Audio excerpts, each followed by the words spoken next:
All right, let's have a look at the practice problems here. So, in our third problem here, number 3, determine the value of a such that the following system of equations has infinitely many solutions x comma y. All right. Now, if you remember from the video that we just looked at last time, where we were doing, you remember that infinitely many solutions mean that this is going to be a dependent system of equations, which means that we want one of the equations to be some constant multiple of the other.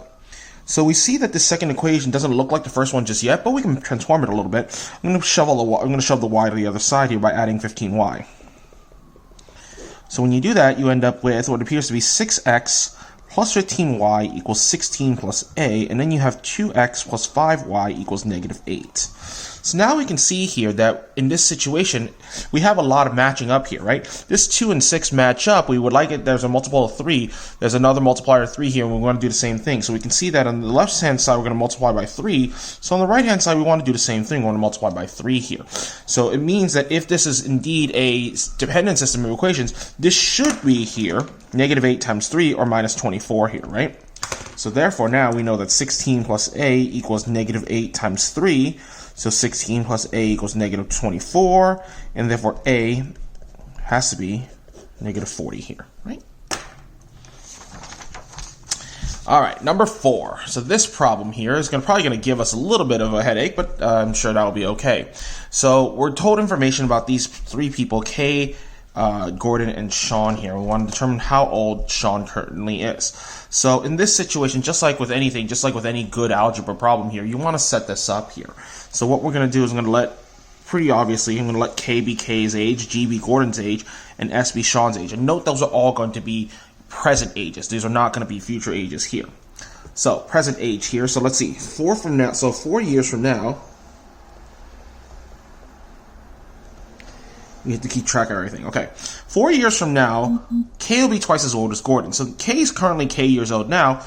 In 4 years, she'll be K plus 4, and she's going to be double Gordon's age then. In this case, Gordon's age will be G plus 4 here. So our first equation looks something like this here. And when you're dealing with problems like this, often the most difficult part is setting up the equations here.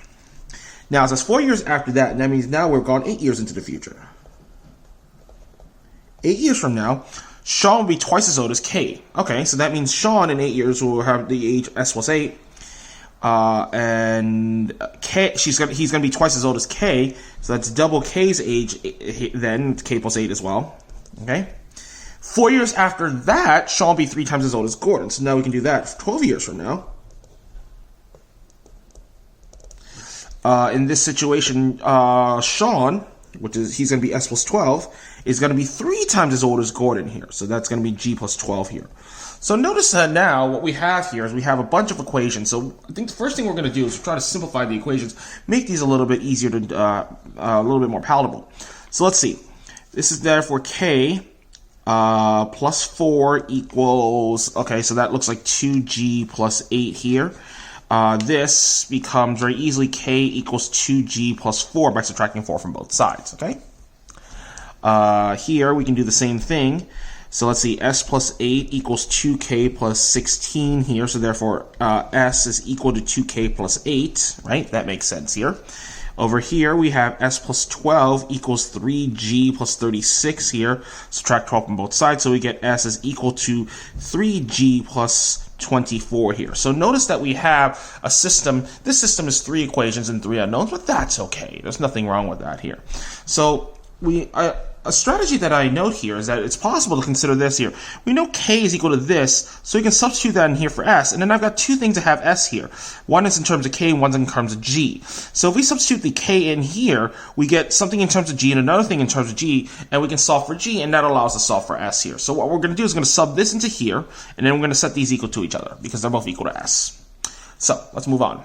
We can see here, therefore, we have, let's see, S is therefore 2 times K, which is 2G plus 4 plus 8 here, right?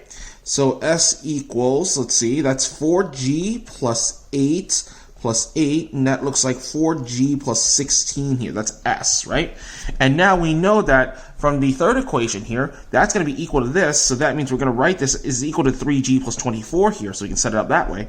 And therefore we have G is equal to 8 here. So that tells us that Gordon is 8 years old, and then we can now figure out what Sean's age is. Sean is going to be, in this case, 3 times 8 plus 24, which is 24 plus 24 here, which is 48. So that means in this case here, we can see Sean has an age of 48, and that's what we want to see here. Now, of course, with any good problem like this, you want to check over the things here. We can check over this just to be sure. K is going to be 2g times 4, so it's 2 times 8 plus 4, which is 16 plus 4, 20 here. And now let's make sure that everything is consistent. These are the current ages. Gordon's 8K is 20 and Sean is 48. 4 years from now, K will be twice as old as Gordon. 4 years from now, K is 24 and Gordon's going to be 8 plus 4, 12. 24 is indeed double 12, so we're okay there. 4 years after that, so we're 8 years now. Sean will be twice as old as K, so we add 8 to this, it's 56, and then add 8 to this is 28. 56 is indeed double 28. 4 years after that, Sean will be 3 times as old as Gordon. So 12 years from now, Gordon's going to be 20, and 12 years from now, Sean will be 60, and then 60 is indeed triple 20. So we know that this is going to be set up here. So a lot of times, if you can find time, you should check over your work. Check over your arithmetic to make sure everything works here. Okay? Now, this last one here, compute the order triple xyz that satisfies this system of equations here. So, again, we have 3 equations and 3 unknowns. We're not exactly sure how to do that, because everything we've been doing so far is 2 and 2. However, the one nice thing to note is that every single one of these equations here has a 3x in the front. And note that 6 plus 9 is 15. So that we can use the structure of the system of equations to help us out here. So what I'm going to do here is the following. I think what's going to happen, we're going to try to see what's happening in this sort of thing here. Note that I want to try to do something with this here, so I'm actually going to subtract these 2 equations. Now, note that the method I'm going to use may not necessarily be your method, but you may, it should still work here as long as it's algebraically sound. So we're going to subtract the 2 equations. So if I subtract the 2 equations, the 3x's are going to go away. I'm going to get 9y minus 6y, so that's going to be 3y here, and 27 minus 12 is a positive 15. And then 62 minus 23, well, let's see, 62 minus 22 is 40, but then we subtracted 1 more, so that's actually 39 here. So we get this sort of thing like this. So we know that in this case here, 3y plus 15z is equal to 39. Now, one thing I know, wait a minute, that's a 3y to 15z, that's a 15y to 75z. Luckily, these are each 5 times that, right? 15 is 5 times 3, 75 is 5 times 15 here, so I can multiply both of these by 5.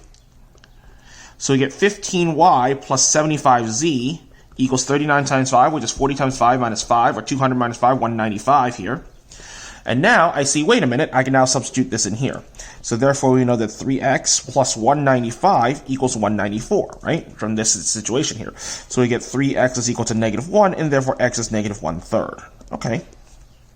So now you have x is equal to negative 1/3. That's great. So now we actually have to solve for x and y here. So what we're going to do now, since I know that x is negative 1/3, I'm going to go back to this first equation here. And by doing this, by eliminating x, we now have a regular system of equations that we can solve here. So this is a negative 1, this is a negative 1 here, right? Each of these becomes a negative 1. So the first equation here becomes, let's see, 6y plus 12z equals, well, that's a 23, but there's a minus 1 on this side, so I can add 1 and get 24. Same is going to happen here. We get a 9y plus 27z equals, in this case, 3 times negative, so we have a negative 1 here. That 62 becomes a 63 here.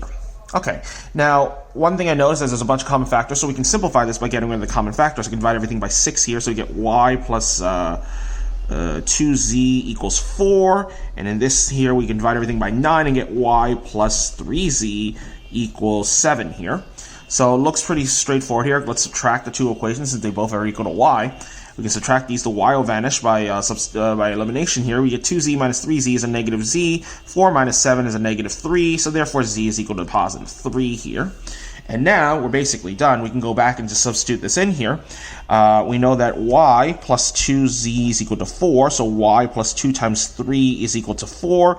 Y plus 6 is equal to 4. So y is equal to negative 2 here. And now, remember the problem asks for an order triple here, so we're just going to write this out. So our order triple xyz is going to be equal to the order triple minus 1/3 minus 2 positive 3 here. And the check I will leave to you.